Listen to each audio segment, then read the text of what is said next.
The galaxy had been peaceful for 3,000 years, and hundreds of different alien species lived together under one government called the Galactic Concordat, where they shared knowledge and traded goods across thousands of star systems. But there was one species that nobody believed really existed anymore, and that species was humanity. Because the old records said humans had appeared in space about 5,000 years ago, and they were smart and could adapt to anything. But then they just disappeared after only a few hundred years of contact with other aliens. So most scientists thought humans were just made-up stories, or maybe they died out or went back to their home planet and never left again. The Kresh Dominion was a cruel empire that lived beyond the borders of the Concordat, and they had been attacking the outer colonies more and more lately, because they wanted to take over new territory and steal resources from peaceful worlds, and the Concordat military tried to stop them. But the Kresh were strong and ruthless, and they did not care about killing innocent people, if it helped them win, on a mining planet called Viridian 7. The colonists were working hard to extract valuable minerals from the ground when, suddenly, their warning systems started screaming that enemy ships were coming,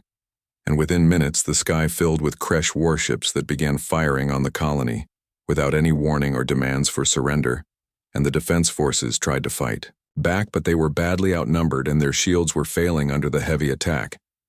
The colony commander sent desperate calls for help, but the nearest Concordat fleet was hours away, and everyone knew they would all be dead or captured long before help could arrive, and the colonists started evacuating civilians to underground shelters, while the soldiers fought a hopeless battle to buy them time, and many brave defenders died trying to protect their families and friends from the Kresh invaders. Then something impossible happened because the sensors suddenly detected massive energy readings appearing out of nowhere, and dozens of unknown warships dropped out of faster-than-light travel with perfect precision right in the middle of the battle. And these ships were unlike anything anyone had ever seen before, with sleek, angular designs that looked both beautiful and terrifying at the same time. And their hulls were dark gray and covered with weapon systems that glowed with barely contained power. The mysterious ships did not wait or ask questions, but immediately opened fire on the Kresh fleet, and their weapons were devastating, because they cut through the Kresh shields like they were not even there, and explosions bloomed across the enemy formation as ship after ship was destroyed or crippled in the opening salvo. And the Kresh tried to return fire, but their weapons barely scratched the newcomers' shields. Commander Kelvin Harris stood on the bridge of his ship called the Defiant Horizon, and watched his tactical displays with calm satisfaction as his fleet tore through the Kresh attackers, because this was exactly the kind of mission he had trained for during decades of service in the human defense fleet. And beside him, Lieutenant Sophie Martinez coordinated the tactical response with smooth efficiency as she directed their fighters and frigates to cut off any Kresh ships trying to escape.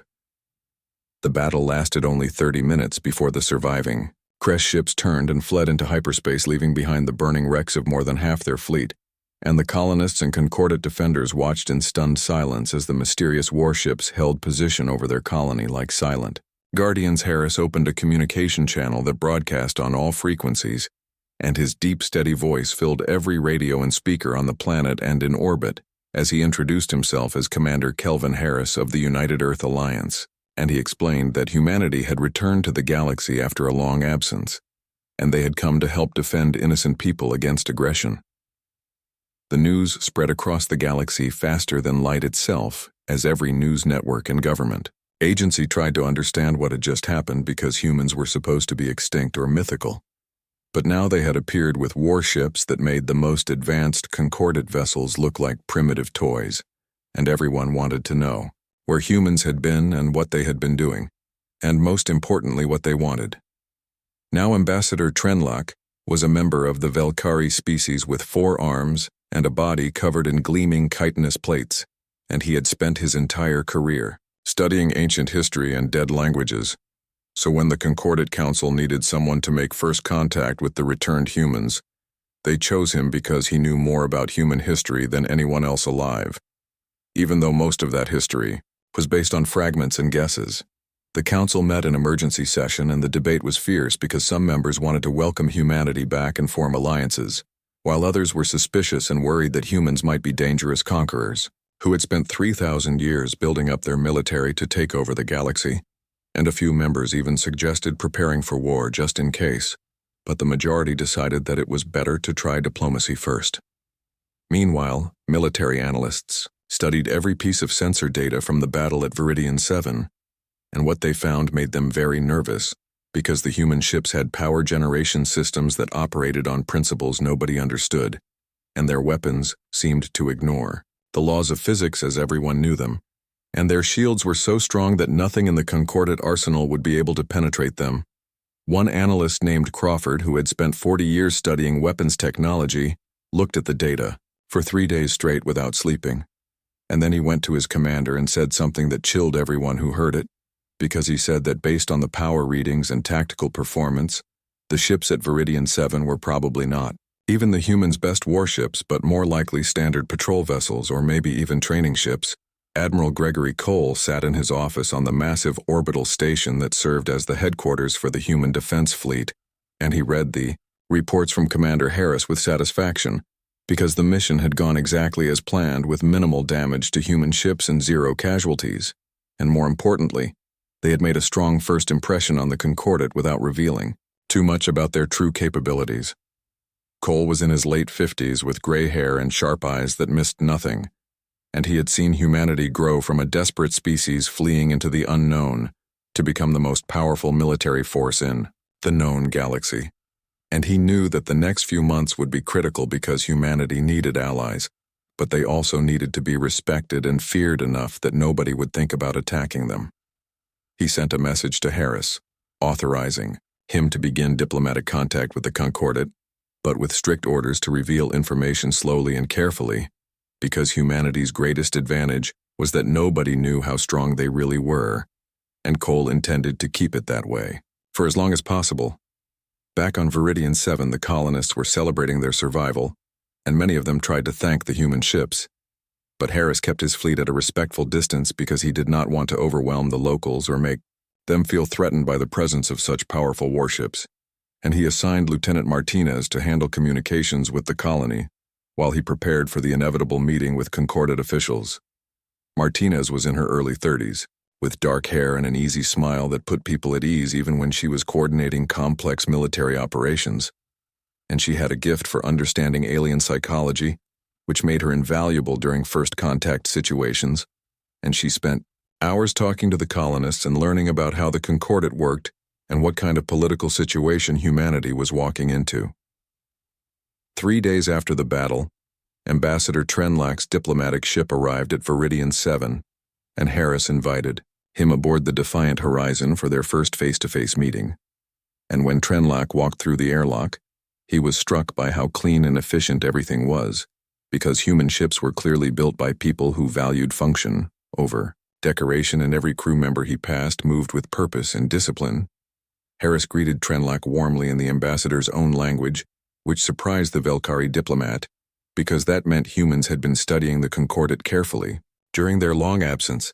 and they met in a comfortable conference room where Martinez served refreshments that were safe for Velkari biology,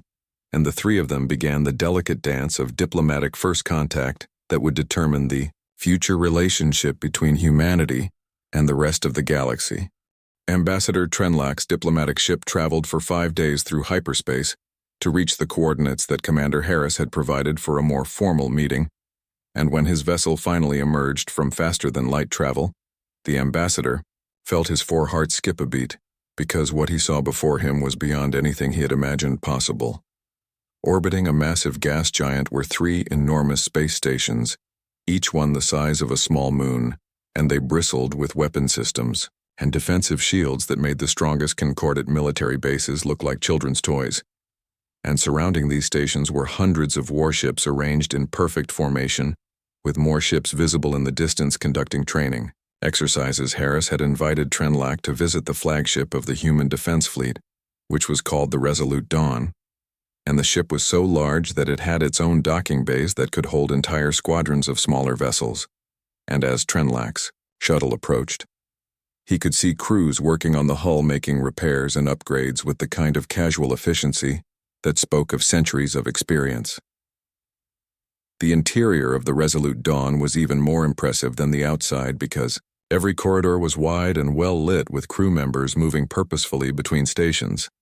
and the technology was seamlessly integrated into every surface with holographic displays showing tactical information and ship status, and everywhere Trenlack looked, he saw evidence of a military machine that had been perfected over thousands of years.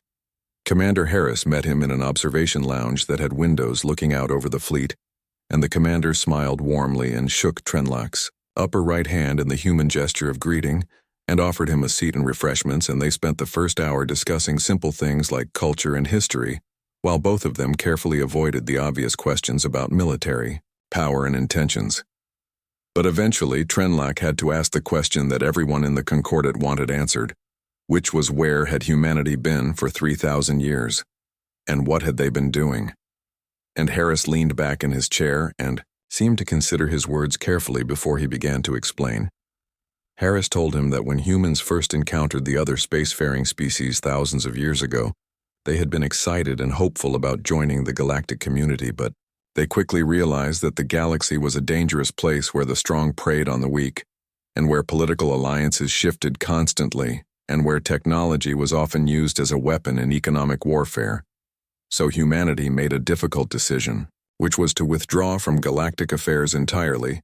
and focus on building their own civilization in isolation, where they could develop their technology and society without interference or threats from other species.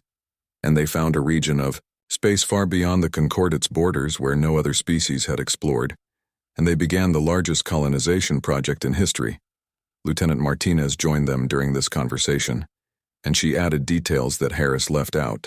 because she explained that humanity had not just built colonies, but had transformed entire star systems and terraformed planets that were previously uninhabitable, and created a network of hundreds of worlds connected by the most advanced, faster-than-light travel technology ever developed. Trenlack listened with growing amazement because what they were describing was a civilization that had grown far beyond what anyone thought possible, and he asked how many humans there were now. And Martinez smiled and said that the exact number was classified, but humanity now numbered in the hundreds of billions across their territory. But Trenlack also noticed what they were not saying, because neither Harris nor Martinez would give specific details about their military capabilities or their most advanced technologies, and whenever he asked direct questions about weapons or defenses, they would politely redirect the conversation to other topics. The Concordat Council had requested that humans demonstrate their military technology so that everyone could understand what they were dealing with, and Harris agreed.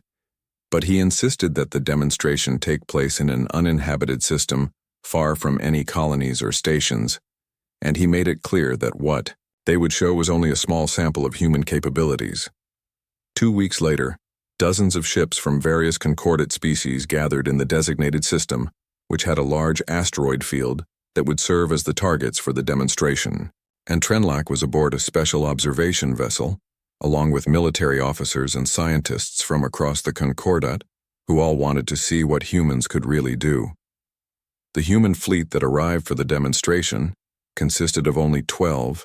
ships, which seemed like a small number, but these vessels moved through space with a grace and precision that defied physics, as everyone understood them, and they took up positions around the asteroid field with perfect spacing and timing. Martinez was coordinating the demonstration from the defiant horizon, and her voice came through clearly on the communication channels as she explained what they were about to see, and she warned everyone to keep their shields up and their sensors recording, because the demonstration would happen very quickly. The first test was a display of accuracy, where human ships began firing at asteroids from distances that should have been impossible to target effectively, but every shot hit its mark with perfect precision, and the weapons themselves were unlike anything the Concordat had ever seen, because they seemed to phase through space and appeared directly on target without traveling the distance in between. Then they demonstrated their most powerful weapons, which could destabilize matter at the atomic level and turn solid asteroids into clouds of free-floating particles in an instant. And one particularly large asteroid that was over 1 kilometer wide simply ceased to exist when it was hit, leaving nothing behind but a faint energy signature. The observers watched in stunned silence as the human ships performed maneuvers that would have torn apart any Concordat vessel due to the extreme gravitational forces. But the human ships moved through these impossible turns as easily as if they were floating in still water, and their artificial intelligence systems coordinated every action with perfect timing. Admiral Cole himself arrived during the final phase of the demonstration aboard, a massive battleship that made even the Resolute Dawn look small. And this vessel was clearly one of humanity's most powerful warships, with weapon systems that radiated so much energy that the observers' sensors could barely measure them. Cole addressed the assembled observers through a holographic projection, and he spoke with the calm confidence of someone who had nothing to prove, and he explained that what they had witnessed represented approximately 15% of the human defense fleet's true capabilities, and that humanity had weapons and technologies that they were not ready to reveal, because some things were too dangerous to share even with potential allies. Trenlock felt a chill run through his body because he suddenly understood that humanity had not just survived their 3,000-year absence, but they had become something far more powerful than anyone had imagined, and they had the ability to dominate the entire galaxy if they chose to do so. And the only question was whether they would use that power responsibly. But then the political situation became complicated, because the Kresh Dominion launched a massive offensive against Concordat space, and they attacked multiple colony worlds simultaneously in a coordinated campaign that stretched the Concordat's defense forces to their breaking point, and desperate calls for help came from dozens of systems as the Kresh invasion fleets advanced deeper into Concordat territory. The Concordat Council held an emergency meeting to decide what to do, and the debate was fierce because accepting human military help would essentially acknowledge that humanity was now the dominant power in the galaxy, but refusing help would likely result in millions of deaths and the loss of dozens of colony worlds. Trenlock spoke passionately in favor of accepting human assistance because he had spent weeks with Harris and Martinez and other human officers, and he believed that they were genuinely interested in helping rather than conquering. And he argued that humanity's return could be the beginning of a new golden age for the galaxy, if everyone could learn to work together. After hours of debate, the Council finally voted to accept a limited alliance with humanity where human forces would assist in defending against the Kresh invasion, but only under strict rules of engagement, and with Concordat observers embedded in human command structures to ensure transparency. Harris received the news with mixed feelings because he understood that the Concordat Council was still afraid of humanity and did not fully trust them yet. But he also knew that this was an opportunity to prove that humans could be reliable allies and responsible wielders of great power, and he immediately began planning the first joint military operation between human and Concordat forces. The target was a colony world called Harvest Prime, which was under threat from a large Kresh battle group, and if the colony fell, it would open up a direct route for the Kresh to attack deeper into Concordat space and threaten dozens of other systems, so this battle would be critical for the entire war effort. The combined fleet gathered at the staging point 3 light-years from Harvest Prime, and Commander Harris stood on the bridge of the Defiant Horizon, watching as human warships took up positions alongside vessels from half a dozen different Concordat species, and it was the first time in 3,000 years that human and alien crews would fight together as allies. Harris had spent the previous day meeting with the Concordat officers who would be serving under his command, and he had been impressed by their professionalism, even though he could see the nervousness in their eyes because they were not used to taking orders from a species that had appeared out of nowhere with such overwhelming military power. Lieutenant Martinez was working closely with the Concordat tactical officers to coordinate their different communication systems and weapons targeting protocols, because human technology was so advanced that it had to be carefully integrated with the older Concordat systems, and she approached the challenge with her usual combination of technical skill and diplomatic grace that put everyone at ease. The Kresh battle group arrived at Harvest Prime right on schedule according to intelligence reports, and they consisted of over 40 warships, including several heavy cruisers and a massive dreadnought that served as the flagship, and they immediately began bombarding the colony's defensive positions with the clear intention of destroying any resistance before landing their invasion forces. Harris gave the order to jump into the system, and the combined fleet emerged from hyperspace in perfect formation, with human ships taking the forward positions and concordate vessels providing support and sensor coverage, and the Kresh were so focused on attacking the colony that they did not detect the fleet's arrival until it was too late to properly respond. Martinez coordinated the opening attack with precise timing as human destroyers and frigates swept around the flanks of the Kresh formation, while the heavier cruisers engaged from the front and the concordate ships provided covering fire and electronic warfare support that disrupted the Kresh targeting systems. The battle was fierce and chaotic as weapons. Fire filled space with brilliant flashes of energy and explosions, and the Kresh fought with desperate fury because they had never encountered opponents who could match their firepower and tactical skill, and they threw everything they had at the human ships, but their weapons barely scratched the advanced human shields. Harris watched his tactical displays with calm focus as he adjusted his strategy to respond to each Kresh maneuver, and he found himself impressed by how adaptable his concordate allies were, because even though their technology was inferior, they fought with courage and intelligence, and they covered each other's weaknesses with practiced coordination. Within 2 hours, the Kresh battle group was in full retreat, with more than half their ships destroyed or crippled, and the survivors fled into hyperspace, leaving behind their landing forces, who quickly surrendered when they realized they had no way to escape the planet, and the colonists celebrated their salvation while concordate news networks broadcast images of the victory across the galaxy. But the Kresh were not ready to give up, because news of their defeat at Harvest Prime only made them more determined to prove that they were still a power to be feared, and they escalated their offensive by committing their reserve fleets and deploying experimental weapons that they had been saving for a larger conflict. Over the next several weeks, the war spread across dozens of star systems as the Kresh adopted hit-and-run tactics, where they would strike at lightly defended colonies and retreat before human reinforcements could arrive, and they began using scorched earth strategies, where they destroyed infrastructure and resources rather than let them fall into enemy hands. Despite their technological superiority, the humans found the conflict more difficult than they had expected, because the Kresh were learning from every encounter and adapting their tactics, and they were willing to accept casualties that would be politically unacceptable in either human or concordate space.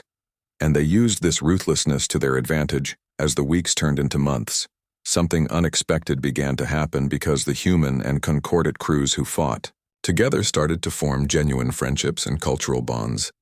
and the barriers of language and biology became less important than the shared experience of facing danger together. Martinez became particularly popular among the concordate officers, because her tactical briefings were legendary for their clarity, and she had a gift for explaining complex strategies using simple analogies that anyone could understand, and she also made an effort to learn about the cultures and customs of the different species she worked with, which earned her deep respect. The human crews also gained new appreciation for their concordate allies, because they learned that while human technology might be superior,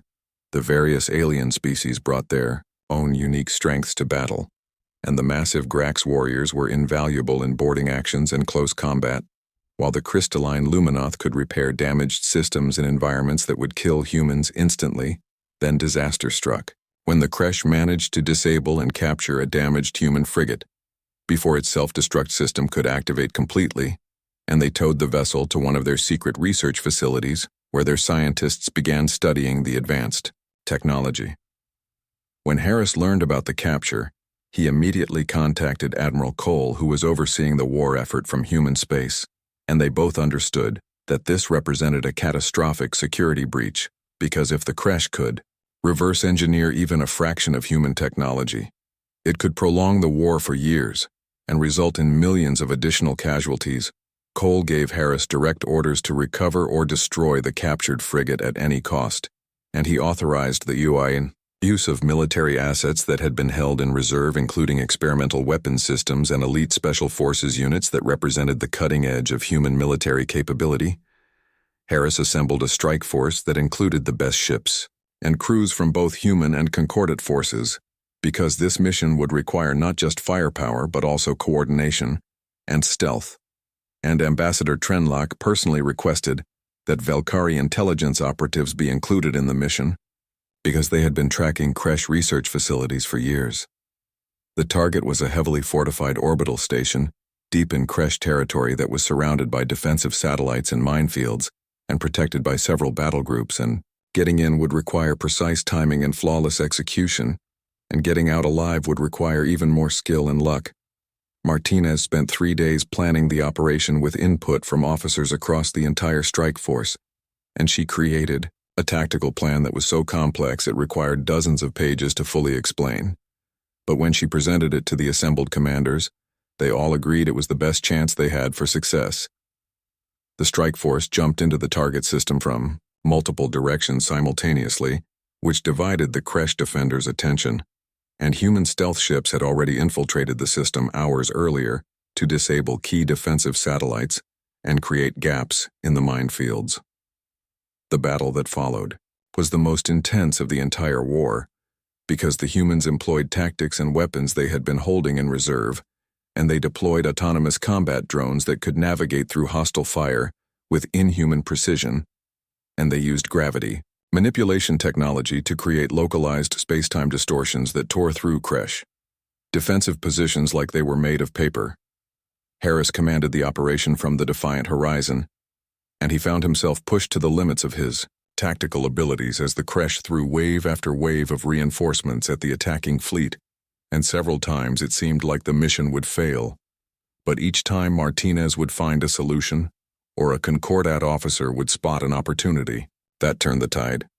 After 6 hours of brutal fighting, a team of human special forces managed to board the research station and plant powerful explosives throughout the structure,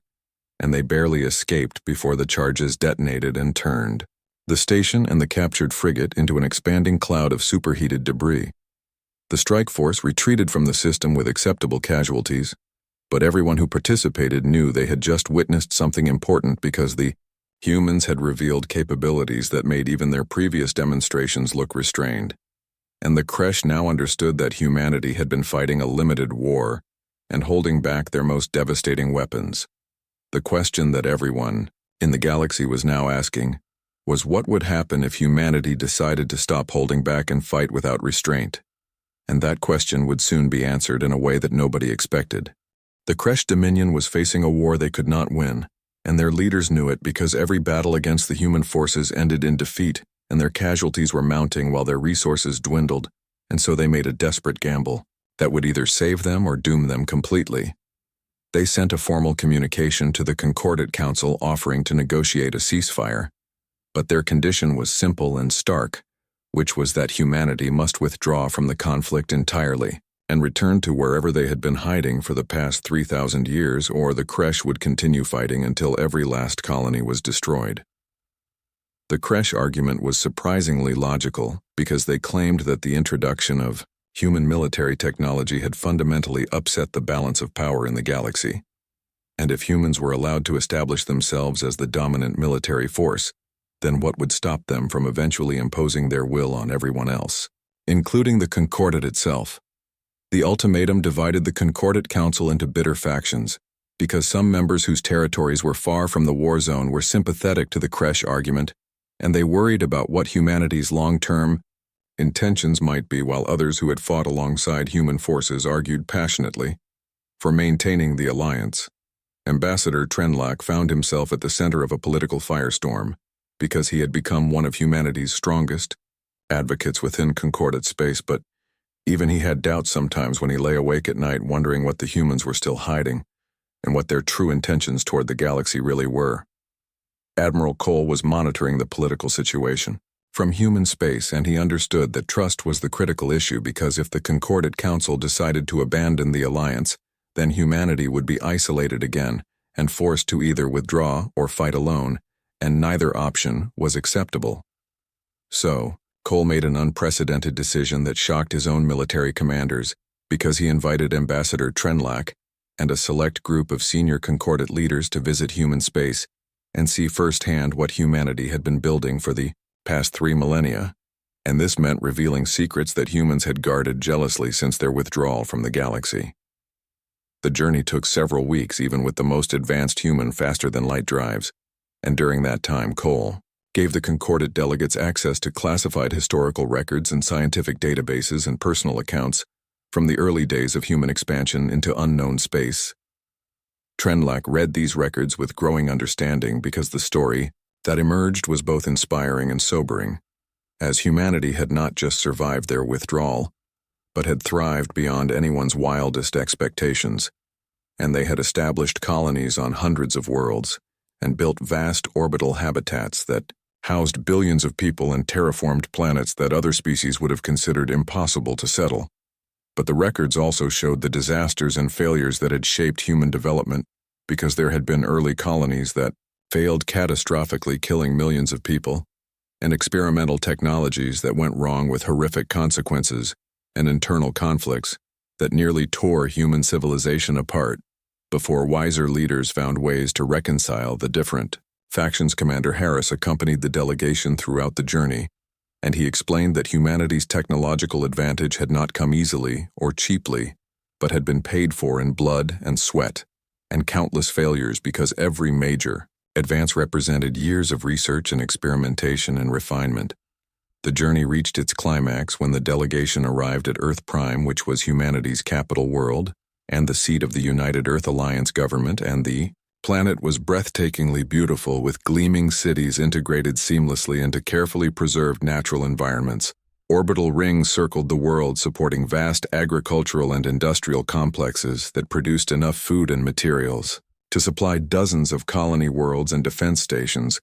bristled with weapons and shielding that made even the most fortified Concordat military bases look vulnerable by comparison.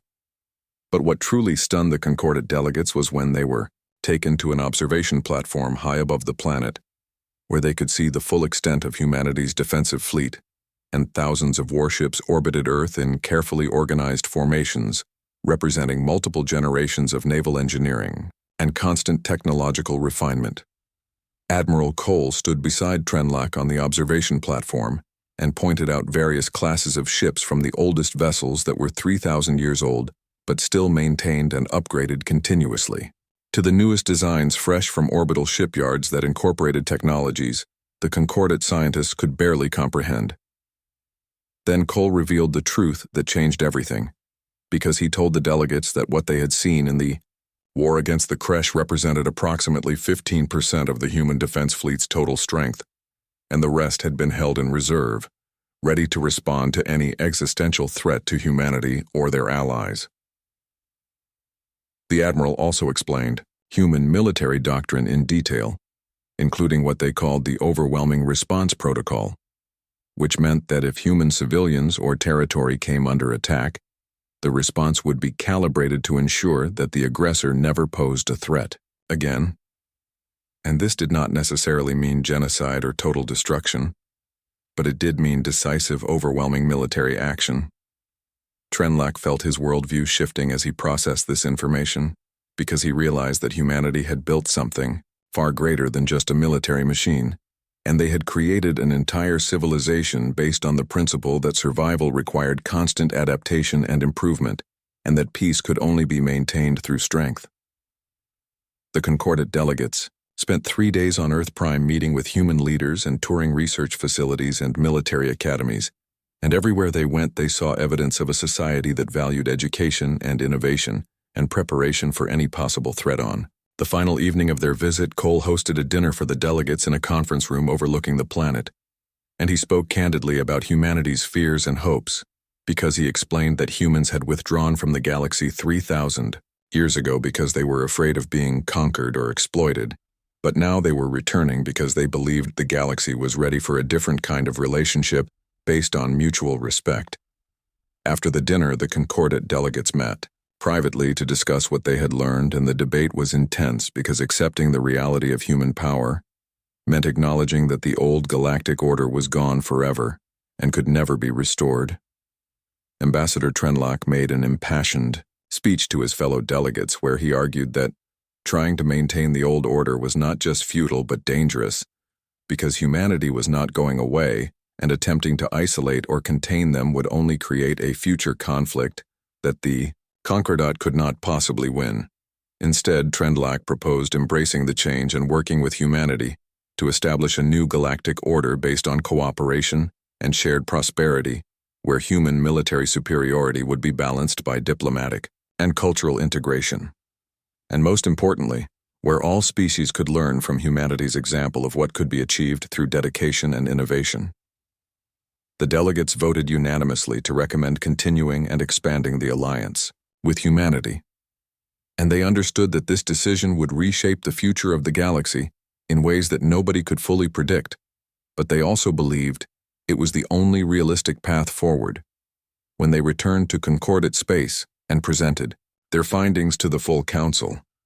the response was overwhelming support for the alliance because the delegates had brought back extensive documentation and recordings that proved beyond any doubt that humanity was both immensely powerful and genuinely committed to peaceful cooperation.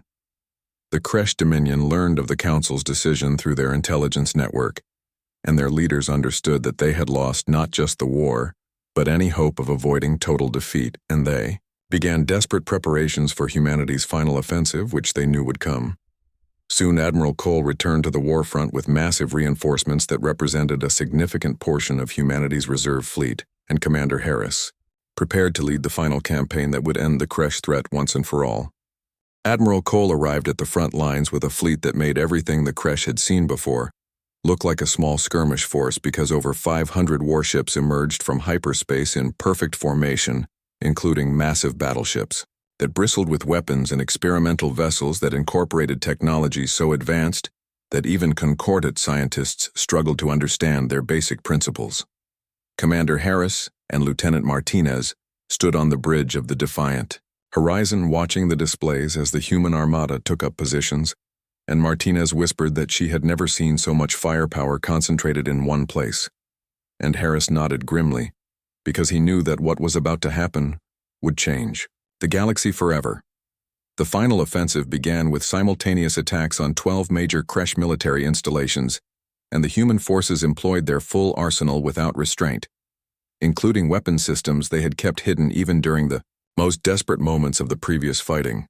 The Kresh fought with desperate fury because they knew this was their last stand, and they unleashed their own terrible weapons, including planet-killing devices and biological weapons, and they adopted scorched earth tactics that resulted in massive civilian casualties.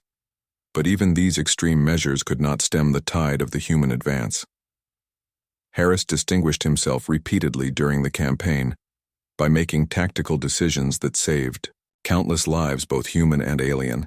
because he insisted on minimizing collateral damage even when it would have been easier and faster to simply overwhelm targets with overwhelming firepower. Martinez coordinated strikes across multiple star systems simultaneously, and her ability to manage such complex operations earned her a promotion to commander and widespread recognition as one of the finest tactical minds in either the human or Concordate military. After 6 weeks of relentless campaigning, the Kresh leadership finally accepted that they could not win, and they sent a message offering unconditional surrender and requesting mercy for their civilian population. And Admiral Cole personally received the message aboard his flagship Cole, consulted with the Concordate Council and Commander Harris and Ambassador Trenlock before responding,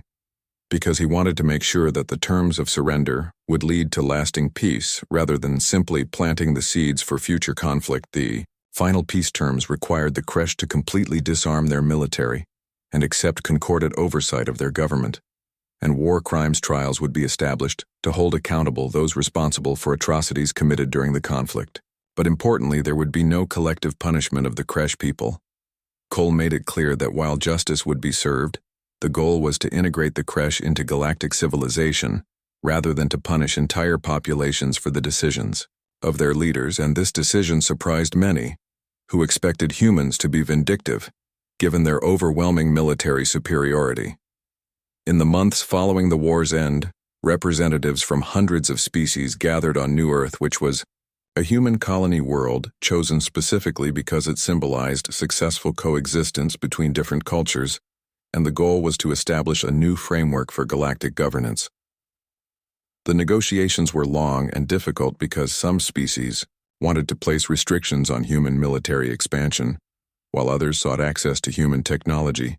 and still others worried about being overshadowed by humanity's cultural and economic influence.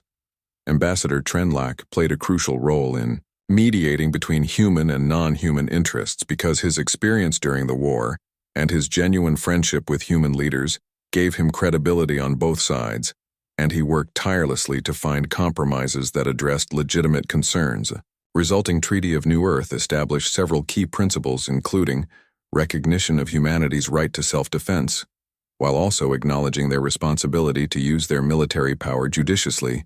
and it created mechanisms for technology, sharing that would allow other species to benefit from human advances. Most importantly, the treaty established a new galactic assembly that gave all species proportional representation and created a mutual defense pact where any attack on a signatory species would be considered an attack on all members, which effectively meant that humanity's military capabilities now protected everyone.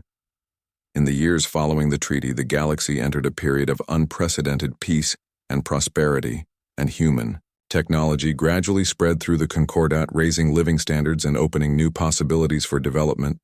on worlds that had been stagnant for centuries. Harris was promoted to admiral and took command of the Joint Defense Initiative, which was a combined human Concordat military force designed to respond to threats anywhere in known space, and Martinez became his chief of staff, continuing their partnership that had proven so effective during the war. Admiral Cole retired from active service and wrote a book about humanity's 3,000-year journey titled We Never Left, and it became an instant bestseller across hundreds of worlds because it provided the definitive account of where humans had been and why they had. Returned Ambassador Trenlack was appointed as the first ambassador-at-large for human Concordat relations, and he divided his time between human space and the Concordat, serving as a living bridge between civilizations and working to deepen the CHO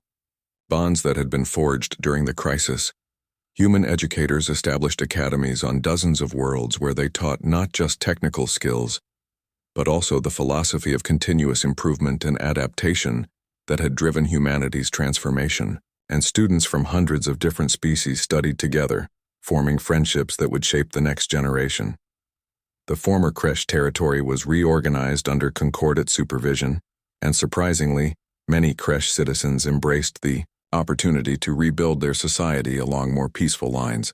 and within a decade the younger generation of Kresh were among the most enthusiastic supporters of the new galactic order. 5 years after the Treaty of New Earth, a massive space station was completed at the border between human space and the Concordat, and it had been jointly designed and built by engineers from a dozen different species, and it would serve as both a symbol of cooperation and a hub for scientific research. Admiral Harris stood on the observation deck of the new station watching as human and alien workers collaborated seamlessly on the final construction tasks, and beside him Ambassador Trenlack gazed at the same scene with satisfaction. Trenlack spoke quietly, saying that when he first heard humans had returned, he thought it was either a hoax or the beginning of an invasion, and he never imagined it would lead to such unprecedented cooperation and prosperity. Across the galaxy, Harris smiled and replied that humanity had spent 3,000 years preparing for the worst. But it turned out the galaxy was ready for something better, and they had all been ready for it, even if they had not known it at the time. They stood together in comfortable silence, watching as a new section of the station was maneuvered into place by crews working in perfect coordination. Despite coming from species that had never even met before humanity's return, the galaxy had changed in ways that nobody could have predicted 5 years earlier, because humanity, which had been dismissed as legend or extinct, had proven to be not just real, but transformative, and their return had forced every species to reconsider their assumptions about what was possible. But humanity's greatest contribution was not their military power or advanced technology, but rather their example, because they had demonstrated that a species could radically reinvent itself through determination and innovation and willingness to take risks. Most importantly, they had proved that great power could be wielded with restraint and responsibility, because despite their overwhelming military advantages, humans had chosen cooperation over domination and integration over isolation and mercy over revenge. Looking toward the future, there were now human Concordat joint missions exploring uncharted regions of the galaxy, and mixed species crews serving together on vessels that combined the best technologies of both civilizations and young humans. and aliens studying together and forming friendships that crossed every boundary of biology and culture. The old galaxy was gone forever, and in its place was something new and full of promise. Because humanity had returned not as conquerors, but as partners, and they had opened the door to a future that was brighter than anyone had dared to imagine. When the legendary species first reappeared with their deadly warships, as Harris and Trenlack watched the construction continuing around them, they both understood that this was not an ending, but a beginning, and that the story of humanity and the galaxy was just starting its most exciting chapter.